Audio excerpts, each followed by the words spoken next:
Today I have Anil Dash. Anil is one of the pioneers of the web. Anil has worked at a whole bunch of companies, served on the board of Stack Overflow, is on the board of EFF, and has really been a progressive voice inside the startup world, inside tech Silicon Valley, even though neither one of us live anywhere near Silicon Valley. Thank you so much for making your time to come on this podcast, Anil.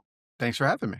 I was blown away at how virulent the anti-AI sentiment was, because when I announced Divine, I'm like, I don't like watching the AI slop videos, so I'm gonna find a way using some friends of mine's human right tech to verify the things came from a real phone and a real camera and everything else.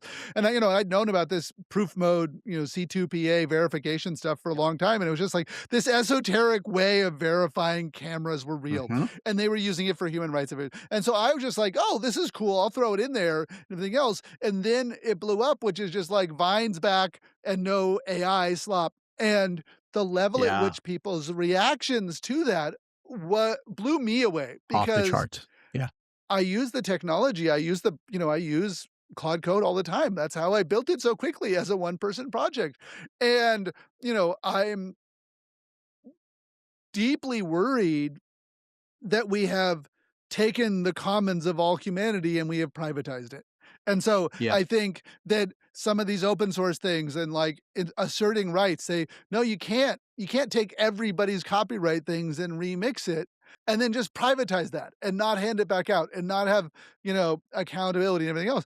But the depth at which people have a backlash against AI is so much more profound than anyone working in tech understands.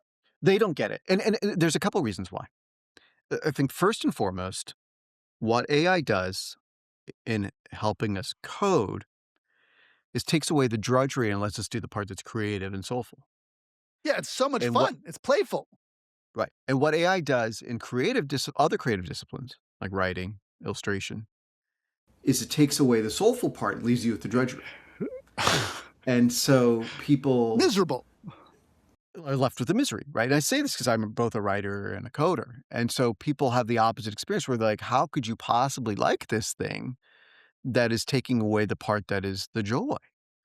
And you are at cross purposes, right? And meanwhile, like with my coder brain on, I'm like, God, finally I'm back into the part of coding that I love, right? No And so more like that's one of the syntax problems.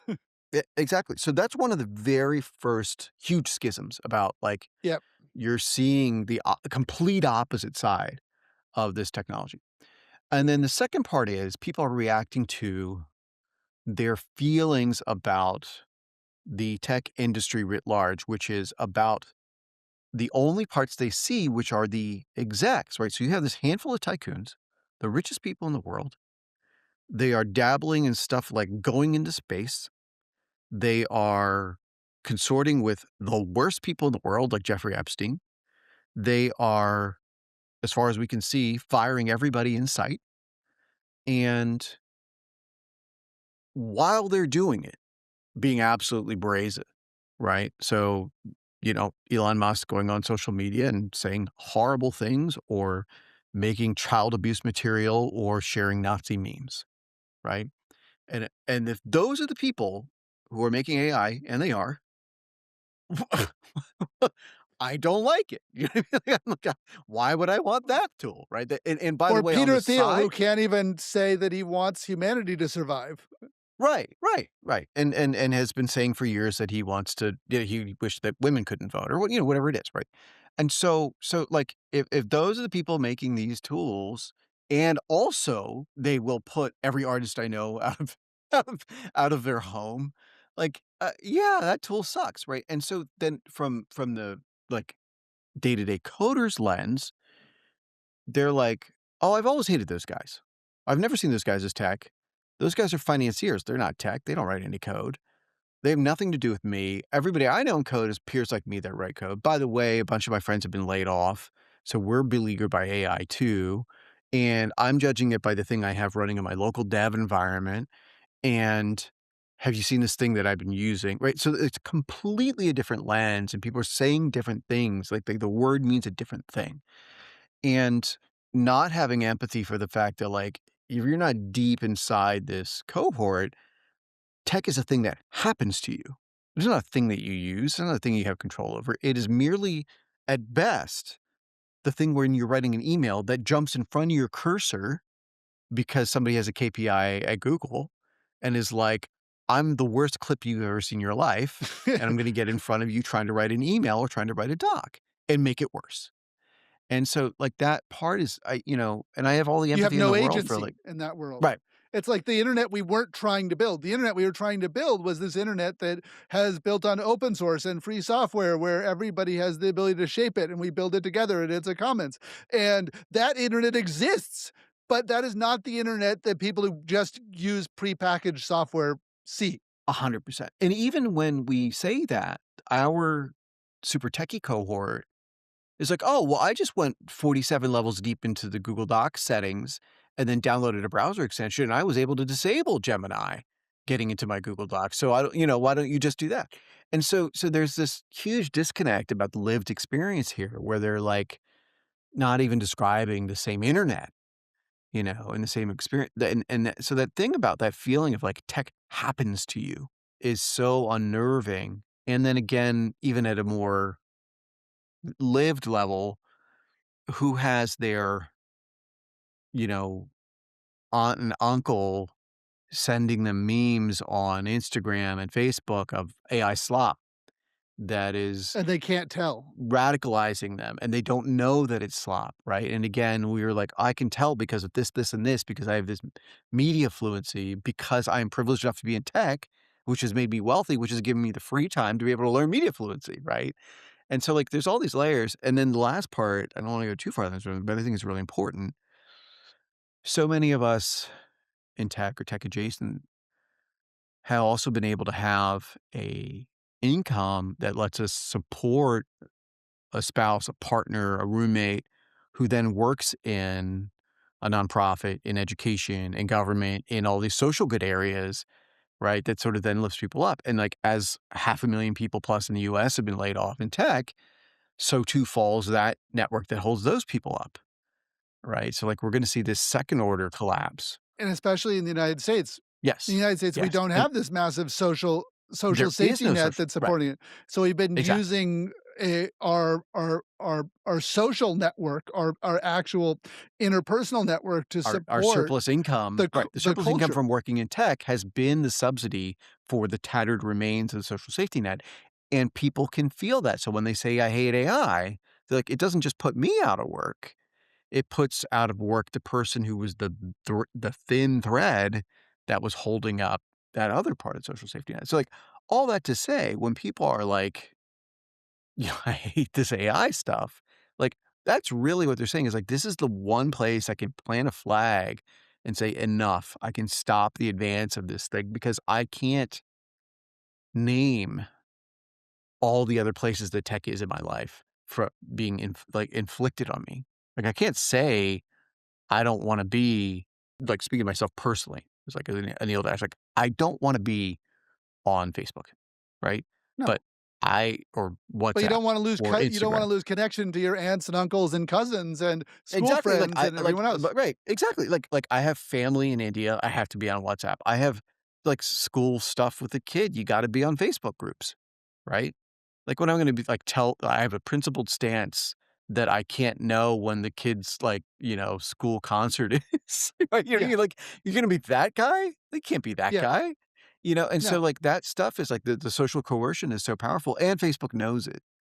And also, like, I'm not gonna convince 100 other parents to get on this janky open source, group communication tool. It's like, all this to say, you can't draw the line on any of this stuff, but this is the one thing where we're like, finally, people who have been fed up can say, "No, I can see this thing creeping, and this is the one place I can go." And I think inside tech, where people are like they have more agency, more control. They know how to flip the switches, turn the knobs. They know that, in my case, like I have a local LLM, open source, open weights, runs on my own machine, trained on my own writing. All the data that's used in the training model was consensually gathered. Like my machine is running on renewable energy. I'm like, I feel good about it. I'm like, this is as clean as it gets. I have one that's trained on every transcript of this podcast, and I use it Love it. as a conversational piece with other stuff, as a thinking tool to figure out what themes I'm gonna bring up and how I'm gonna do them and everything else. And it's not writing for me, it's an assistant tool, and for me, it's fantastic. But, um, so the question is, other than being pissed about Mhm. this, or seeing a world that's pro and anti-tech, or Yeah. just, let's just resist the AI Yeah. that's being Yeah. shown. How do we organize? I have an answer. I have a How do suggestion. we build this? Like, so what do we do to not lose control of this future? The first thing is we have to decouple LLM from bad. Because right now, what happens is if LLM is just fascist coded, authoritarian coded, which I understand why it is, then everything that can be of a benefit from this tool, and there are things like translating between languages or automatically, captioning an image that are good that an LLM can Hundreds of do. millions of people use this every day and finds useful Right. things in it. If all the benefits that those people get, or coding, which it's great for, if all those benefits can only come through enabling authoritarians who abuse people or people who don't care when a product tells a child to self-harm, if that's the only path to those benefits, we all lose. Yep. And right now, the people who are like, kill these these apps with fire, like they're justifiably angry. But what they're doing is they're fusing these things together, right? They're like the only AI is like Musk AI, right? There's no good AI. There's no RAI. There's no Right. Right. like, So what we have to do is say the negative traits of the current AI are not intrinsic to the tech, right? And like for me, my personal view is like the problem is big tech because like even if you got rid of all the AI in the world, you'd still have all these immense harms. Like they're doing lots of bad things, right? Like Facebook was doing horrible things before they had any LLMs. So then we say, like, let's form a rubric about what is good and bad, right? And if you say, like, I'm concerned about environmental impact, because like, by the way, like transcoding video at 4K has enormous environmental impact. and we And, don't all think those about it other all the things, time. People upload all kinds of stuff years of content every minute to YouTube. that they don't use, right? So like, so we have like, let's come up with a rubric of like what's acceptable and what's not, one. And then two, like for me, again, my view, I'd be like, what does a worker-owned LLM look like? Because we used to have worker-owned factories.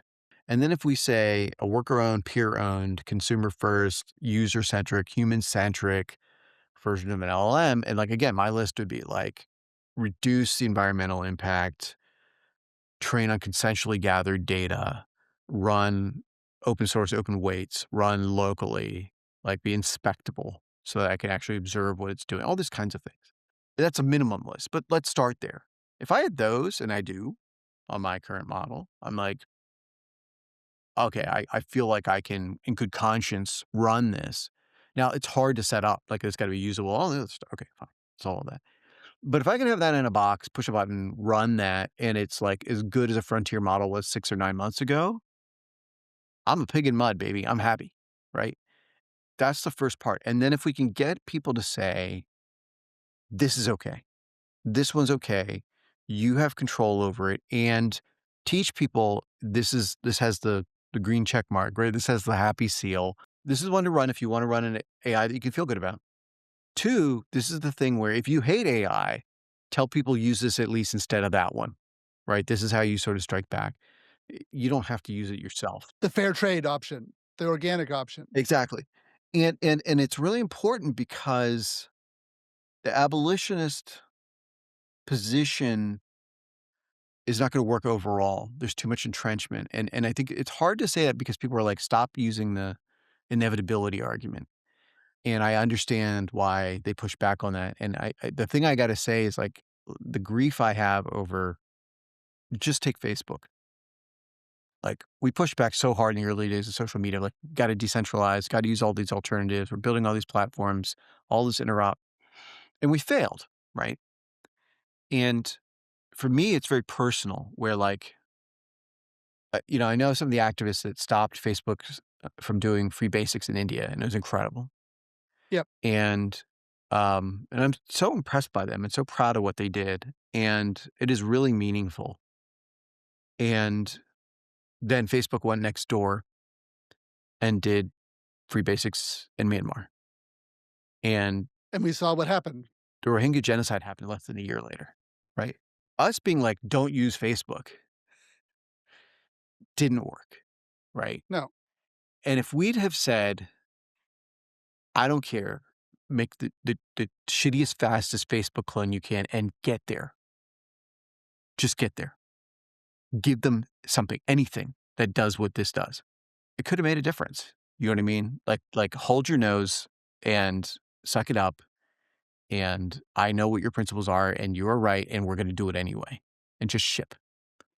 And actually, f interop, V2 or V Mhm. never.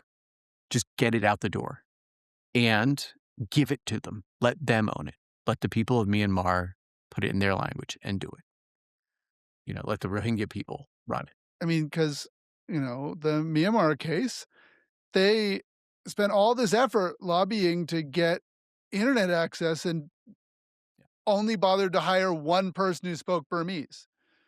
Later. Later too, Later like after later, after it's too late. who Yeah. lived in Ireland and wasn't even up at the time of the day when people were things. So, I So think so that I say idea all of this to say now where we have schools deploying ChatGPT as it has already cost, what, 10 kids their lives, right? yep, For our community, I don't know how it could be all hands on deck. Like, we have to get a thing in teachers' hands where they can say, "No, no, no, we already have a tool. We're not deploying ChatGPT at this school. We already have a tool. It's free. These hacktivists gave it to me, and it's good enough, and the kids are already using it." You know yep. what I mean? Like it's already I don't know where they got it. They found it on the street corner and somebody I mean, like it has to be like dirty hackable. And the thing that gives me hope is looking at Gastown and Ralph and these other open source tools because those feel like hacker stuff. They're like, worse is better and good enough and grassroots and everything Simon Wilson does, like that kind of like Yep. just make it run that stuff, I'm like, if we get that caliber of stuff, a little more usable, accessible, but if we get a run your own, good enough, like I said, like Frontier -6 caliber piece that we get ubiquitous just on everybody's machine really, really fast, and it overwrites your host file, redirects attempts to go to ChatGPT. Or something. You know what I mean? Like really aggressive because like they're playing for keeps. You know what I mean? Like they Yeah. are going for everything. And so what would it take to do what they do as aggressively as meta product managers go? That's it. That's the game. And we have examples of a grassroots resistance like that. We saw it in piracy. We saw it in we saw it in people insisting on using web browsers. We saw it in people setting up it sounds like a crazy idea. It sounds like, "Oh, how the hell are we gonna get everyone to do this?" But that's how we started sharing MP3s. That's how we started Napster went doing that cars fast. and Yep. Firefox went that fast. It's not these are in living memory. These are not science fiction. It's important to remember that we have victories in the past. 100%. We have been talking for a long time. This has been incredibly wonderful. I am Oh, so thankful for appreciate all that. of your work and for getting to this and really not saying, how do we find a progressive alternative to this future of AI that isn't just reject it all. It's how do we use it? How do we make it ours? And how do we not repeat the mistakes of how we lost this battle for social Yeah. media? We had to learn a lesson, and I think we have. And people have to understand they have so much power, you know? And I think hopefully this time people will get that. I think we operated the last time around as if we had no power. And we were in a fearful crouch, desperately trying to knit together things. And I think this time to just move with the confidence of knowing we have all the power in the world. Thank you so much, Anil. Thank you.